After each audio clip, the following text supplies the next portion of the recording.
Hello, and welcome to the 17th Annual Evelyn Ware Math and Science Institute at Home Edition. I am Dr. Mallory McCune, but you can just call me Dr. Mal.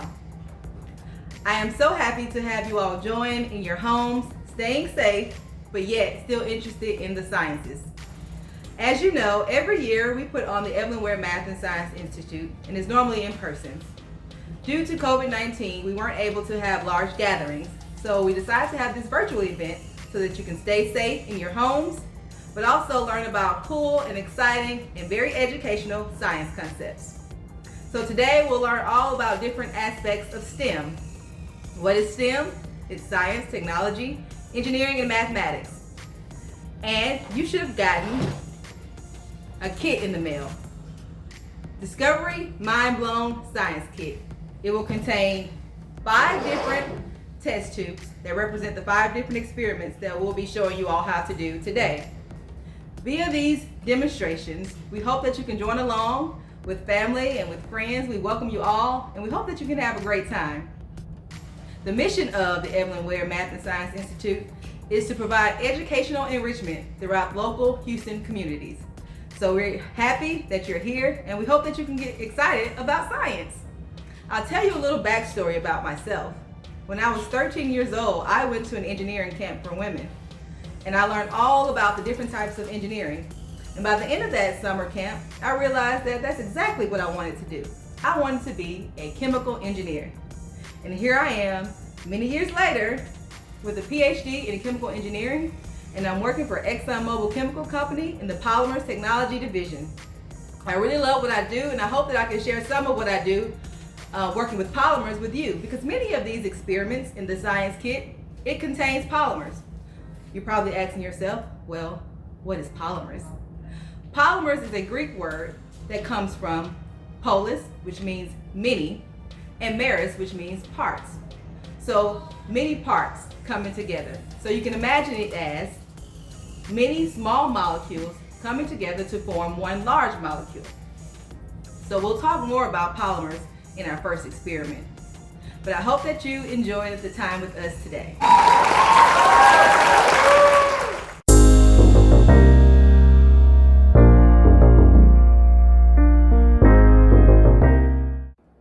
Hello.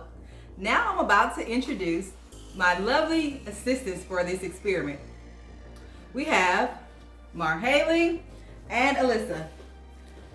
Come, ladies. So let's introduce yourselves to the audience. So Alyssa, what grade are you going to next year? 5th. 5th grade, okay. And Marhaley, you're going to?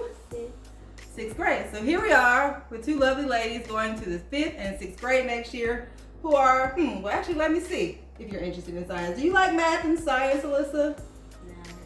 No. No? Well, hopefully by the end of this experiment, you'll see how cool science can be. Science is all around us and it really can be interesting.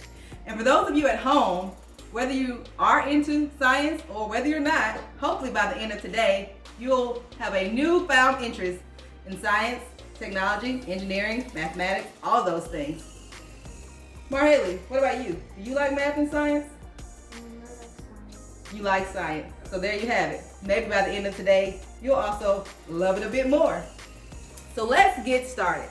But before we start our first experiment, I do want to point out a couple of things. In your kit, you also have the instructions on a bonus experiment. This bonus experiment allows you to make a little goo. It's really fun. All you need to do is get a bowl, some cornstarch, and some water. And as an optional item, you can get a bit of food coloring to make it more exciting. And all the instructions are here step by step for you to follow at home. Now, we won't be demonstrating the making of the goo today, but we'll do 5 other experiments. Those 5 experiments are contained in the test tubes in your kit. What myself, Alyssa, and Marhaley will do for you today is the experiment on jelly crystals. So the jelly crystals is the tube that contains 3 colored crystals. We have blue, green, and yellow crystals. So the first part of this experiment, actually, no, that's not what we're gonna do. Because why? safety matters. Safety comes first. So let me talk about some safety aspects before we begin any experimentation at home. You want to make sure that you do not ingest any of the chemicals that are contained in your kit. You got that, girls? No ingestion, please. And also, you want to make sure that you avoid contact with the eyes. So in doing so, we want to make sure that we're wearing our safety glasses. So I have a pair for you, Alyssa. I also have a pair for you, Marhaley. And of course, I have a pair for myself. Okay, I think we're all safe. And also make sure that when you're also playing with the different chemicals contained in the kit, that you make sure that you wash your hands in between any type of handling where you're touching the chemicals. It's important to keep your hands clean, just as well as it's important to keep our eyes protected. Okay, now we can begin. So, I'll move over and let the girls have the experiment going here. I'm going to certainly serve as a guidance for you all, but I want to make sure that you are doing all the hands-on work. So, starting with the tube of jelly crystals, what you want to do is separate the crystals by color. So of course I mentioned that there's 3 different colors there. So you have the plate and you have the spoons there. So I want you to pour the contents of the test tube in the plate. And to make it easier for separation, you can try to group as easily as possible the yellow crystals, the blue crystals, and the green crystals. This will allow it to probably take a lot less time when you're separating the crystals out. We also have these cups here. And I'm going to set the cups in line. Because ultimately what we want to do is place each type of colored crystal in its own cup. You did a very good job of separating. So there's a little bit more you have to do to make sure you get all of the yellow crystals in one area, all of the green crystals in one area, and then all of the blue crystals in one area. And once you're separating, we'll move on. And now that we've successfully separated all of the crystals by color in its own cup, we can move forward. But you see that we have all the blue crystals in one cup, all the green crystals in one cup, and all of the yellow crystals in one cup. And just for some information about these crystals are actually cross-linked polymers. Cross-linked polymers are actually when you take one polymer chain and you form a mechanical bond with another polymer chain and you form a network structure. And so with a cross-linked type of polymer, the stronger bonds allow it to have greater mechanical force than just a single polymer chain on its own. So for our next step, we're actually going to pour water in each cup. And I've marked a little line here for you guys so you can know just how much water to fill the cup. So go ahead and start pouring water in the cup, stopping once you get to the fill line. And because of the network structure of the crystals, the water is able to seep in and the crystals are able to absorb that water. And actually, because of this crystalline structure, the crystals can absorb up to 300 times its own weight.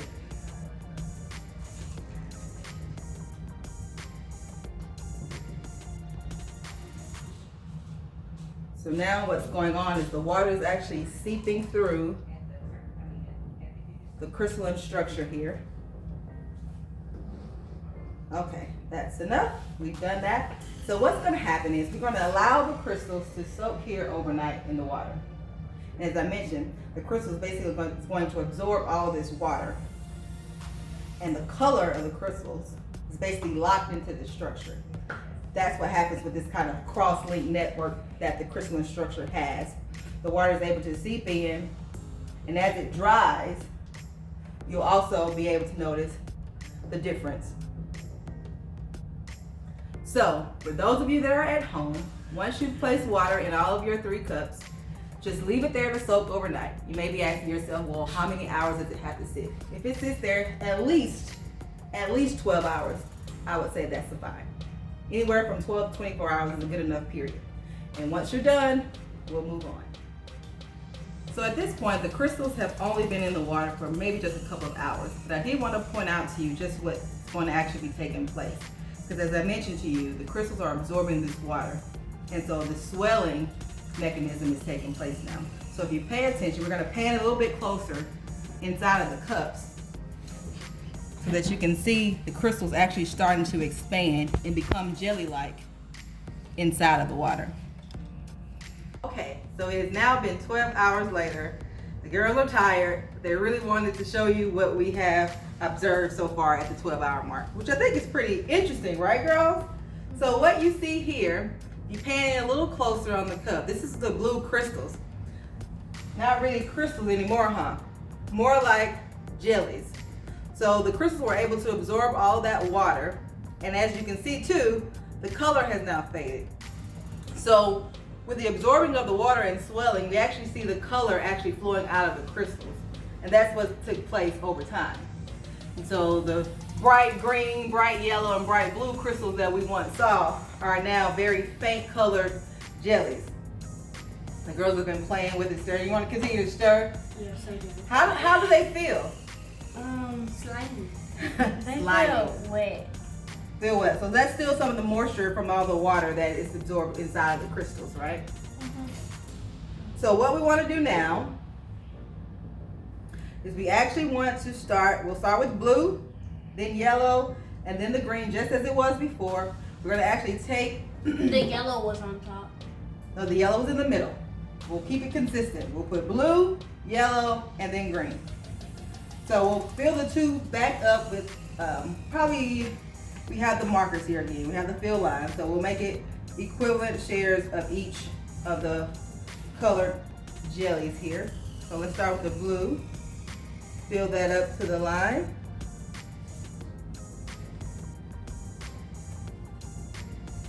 That's good enough. Good job. Let's add yellow. Yes. So for those of you at home, feel free to play, except for eat. Do not eat the jellies. These aren't gummy bears. I know it can be tempting. This is not edible. But feel free to play around with the gel structures. Feel it. See how it moves if you want to stir it with the spoon. And finally, we're going to actually add the green jellies on top. All right, so there it is. Again, what once was crystals is now have water-filled jelly structures inside the test tube. We're going to cap it off here. Okay, so at this point, it's all separated: blue, yellow, green. At this point, you should leave this in the test tube for at least 2 days. If you want to leave it there a little longer, you can, but we recommend about 2 days. You just leave it here and let the crystals start to settle again. And what you should expect to see is actually a demonstration of brownie in motion. You'll obviously start to see the molecules start to move within the crystal structures, and the colors of the various jellies will actually start to merge with each other. So it should be very exciting and cool to see. So make sure you capture that change at home. And we'll make sure that we capture exactly how the colors start merging together as well for you to see. That's it, girls. Thank you for being my partners. And thank you at home.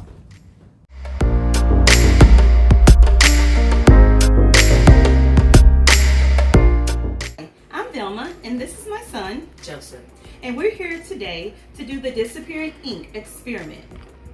Some of the materials needed for this experiment includes 2 glass bowls,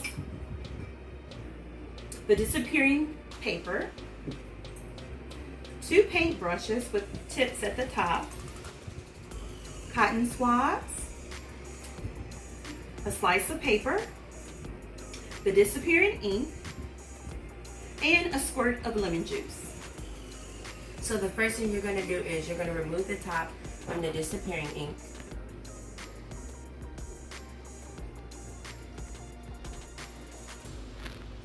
You could either use a cotton swab or a paintbrush, it doesn't matter. Then you're going to write a little small short sentence or some few words.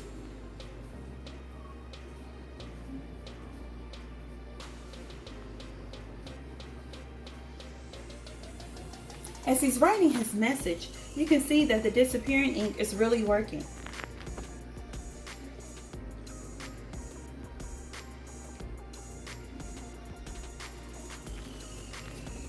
And so then after that, what you're gonna do is you're gonna remove one of these tabs. One of these tabs. And then you're gonna place it right here. And then you're gonna get some of the disappearing ink. And then you're gonna press it right here on the end. And you see how it has changed it to the color of blue. And then after that, if you want to get into where it says more, you could get your lemon juice. And then with your lemon juice, you could just press it on it. And it changes its color back to the original form. Thank y'all so much for watching. And that concludes our experiment. Thank you. Good luck.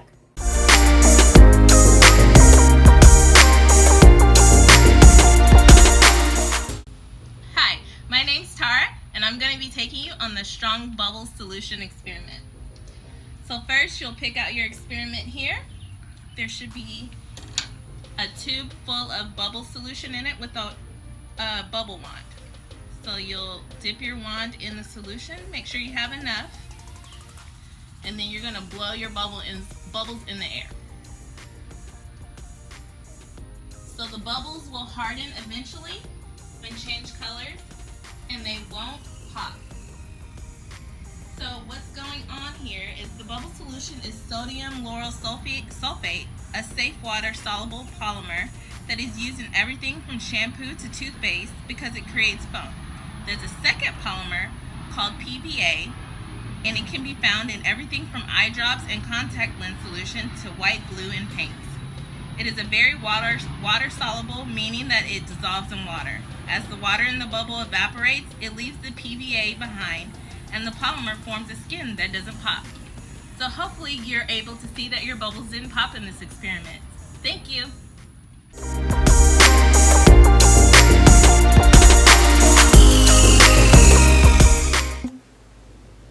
Hello, my name is Beatrice Randall, and I'm with Alpha Kappa Alpha Sorority Incorporated Xi Alpha Omega chapter. And with me today is our at-home scientist, William Randall.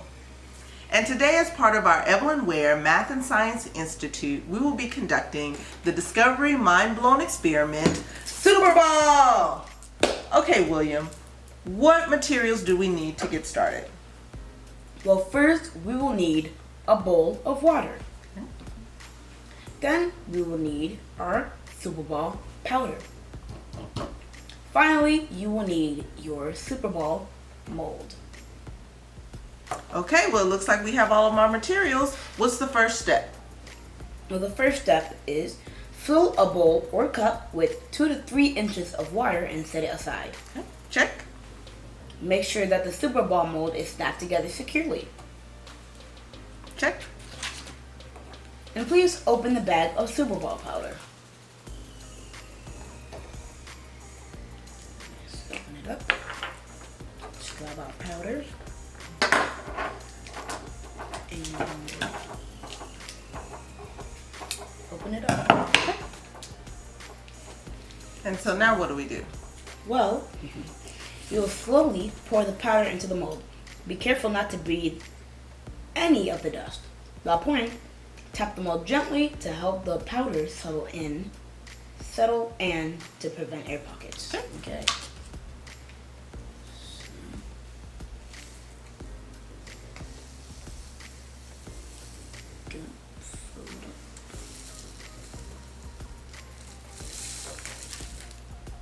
There you go. Yeah, let's pour the rest in. Oh, that's one. My bad.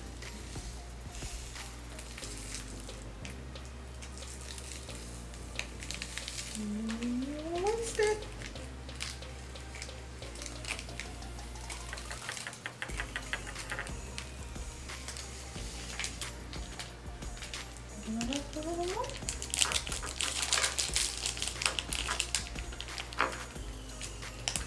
Okay, now pour. This should work. Let's see.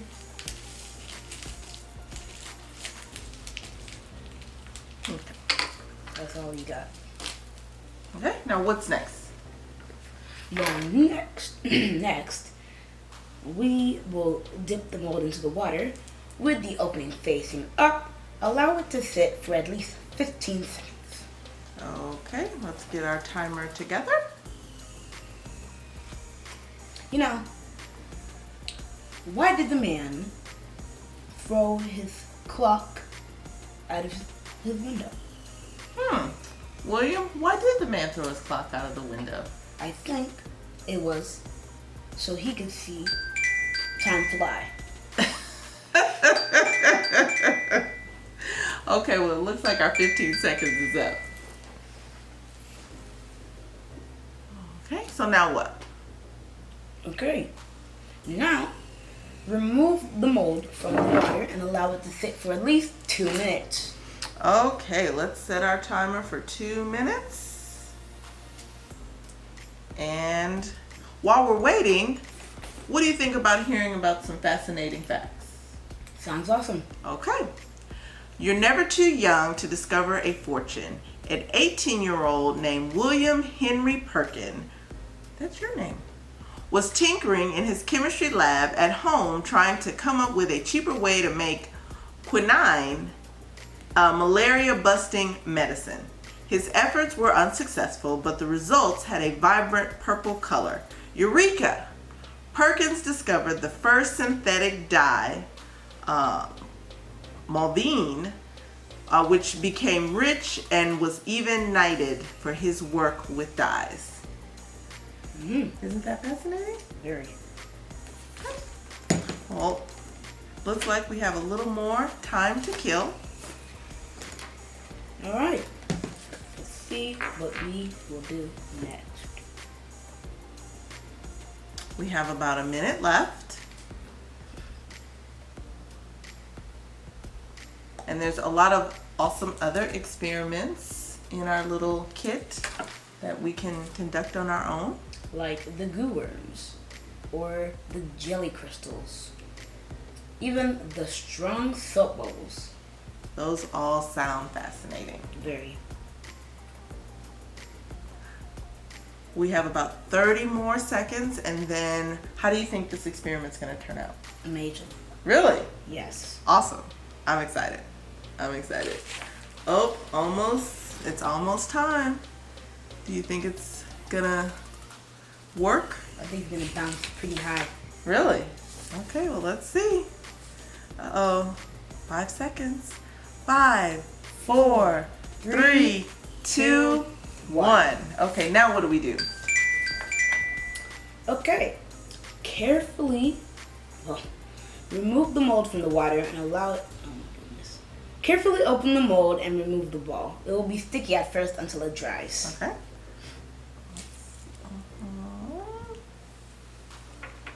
There we go. You want to pull it up? Please. Oh, come on. Is it sticky? It's a perfectly round ball. It's so cool. Oh, wow. There you go. Alright. Now let's let it dry. And then what happens? Once it is dried, you can bounce it on a hard, smooth surface. Single use, empty the chemical container after opened. So here's the finished product. Let's see if it bounces. Oh! That is so cool. Okay. Bounce it. Cool. Well, guys, that conducts our Super Ball experiment. We hope you enjoyed it. Thanks for watching.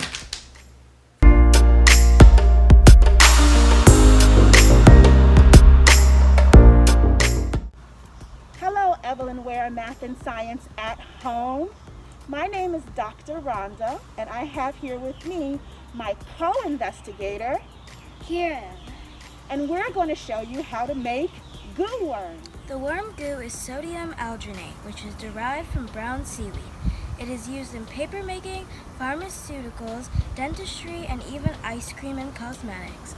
When the alginate molecules mix with the calcium chloride in the activator, the calcium ions replace the sodium ions, and because the calcium can form two bonds, two alginate molecules cross-link with each calcium ion, forming a long chain or polymer. We have already poured the alginate crystals into our test tube. Now we will add water to make a solution.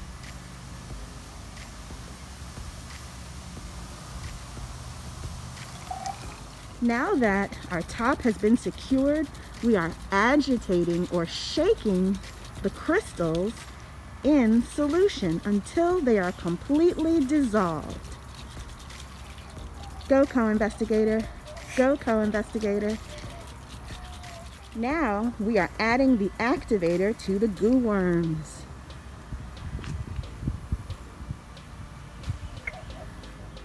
Now that our chemical reaction is complete, we are ready to extract our goo worm.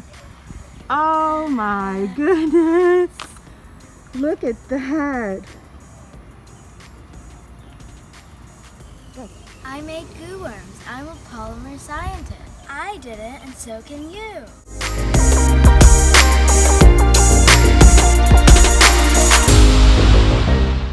Hi, I'm Amy Francis, First Vice President, Program Chairman. Aiden, did you enjoy the experiment? Yes, ma'am. Yay! We're so excited. Thank you for participating in 2020 Evelyn Ware Math and Science Institute at Home Edition. Thank you for taking the time out of your schedule to do the experiment with your children. We're looking forward to participating with you next year in person for our 2021 Evelyn Ware Math and Science Institute.